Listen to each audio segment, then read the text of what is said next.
Hello and welcome to the fourth and final unit of effective copywriting.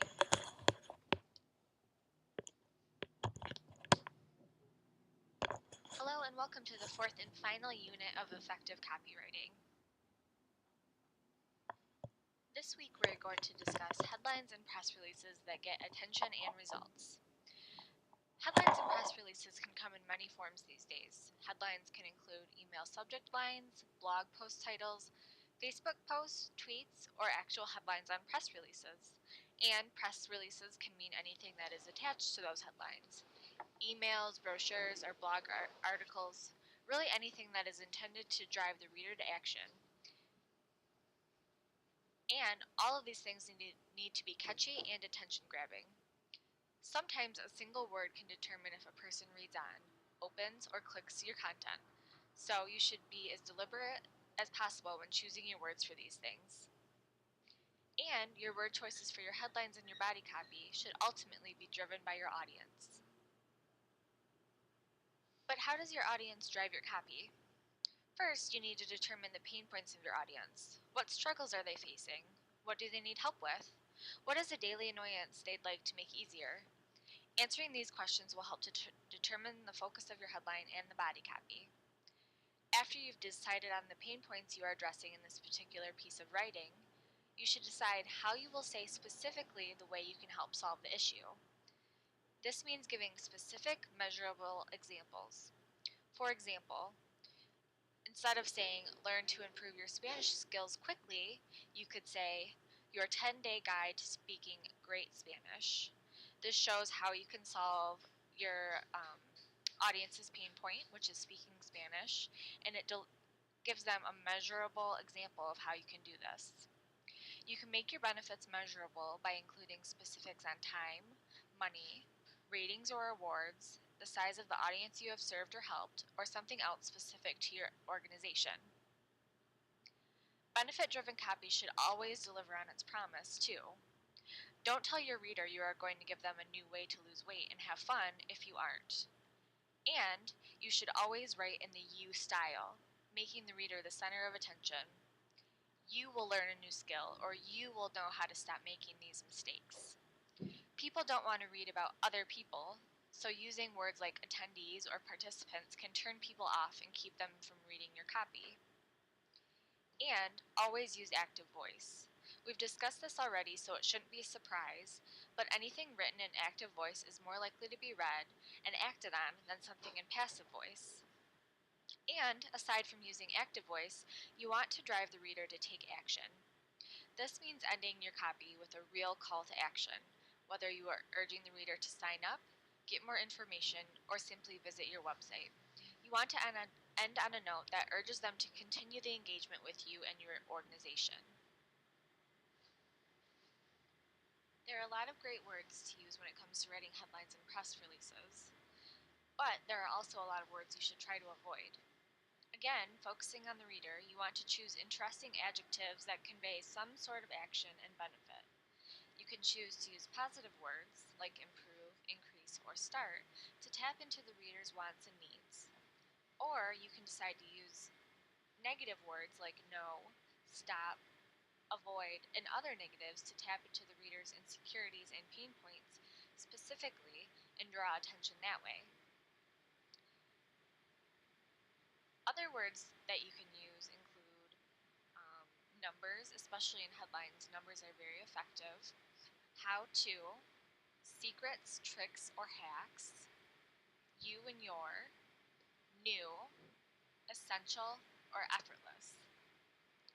Interesting adjectives include discover, create, solve, eliminate, increase, stomp, new, improve, stop, start, learn, or understand.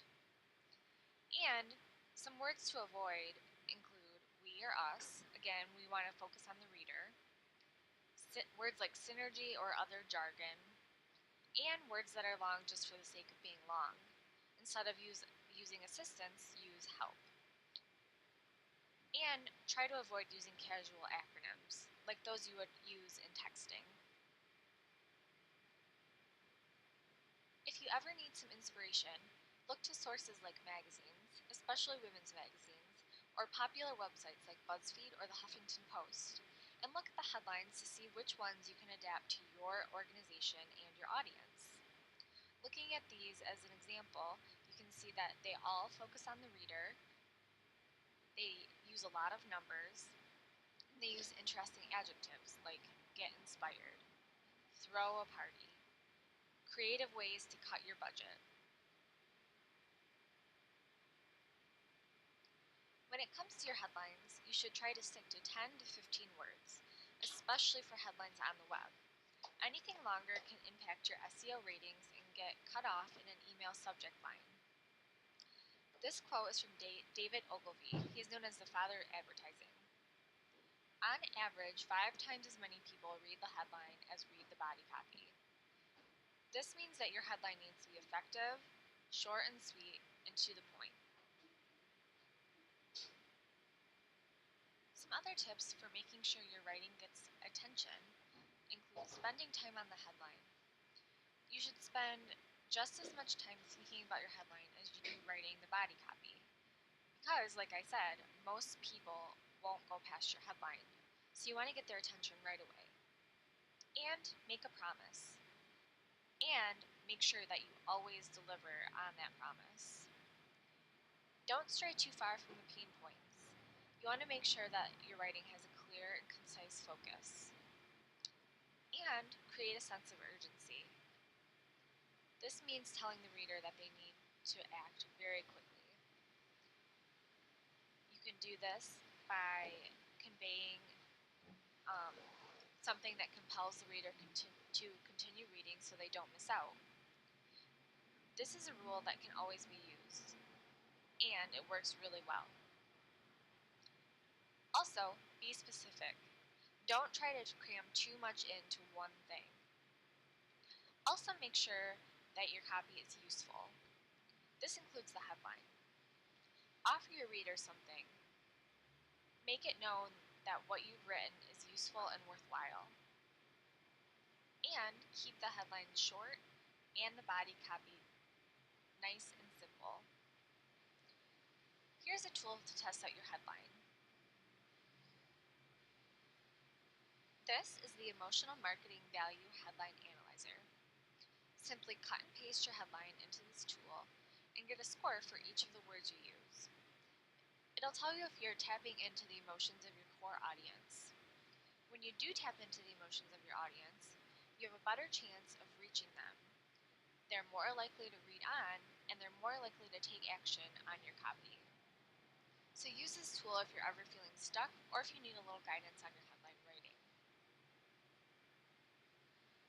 Some other things that you should always remember when you're writing headlines or body copy for a press release, email, or other marketing material.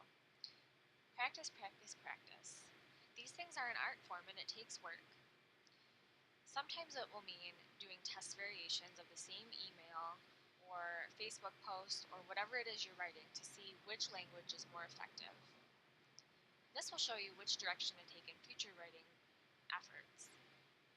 And make sure that your headline matches your article. This goes back to delivering on your promise, which, in not doing so, can hurt your credibility. And I can't stress this enough. Always refer to the reader. They are the main focus of your writing. Without the reader, you have no action, you have no engagement, and really that's why you're writing. And again, the headline. Most people won't get past your headline, so the headline is just as important, if not more so, than the copy itself. So spend time here. Don't let it be an afterthought.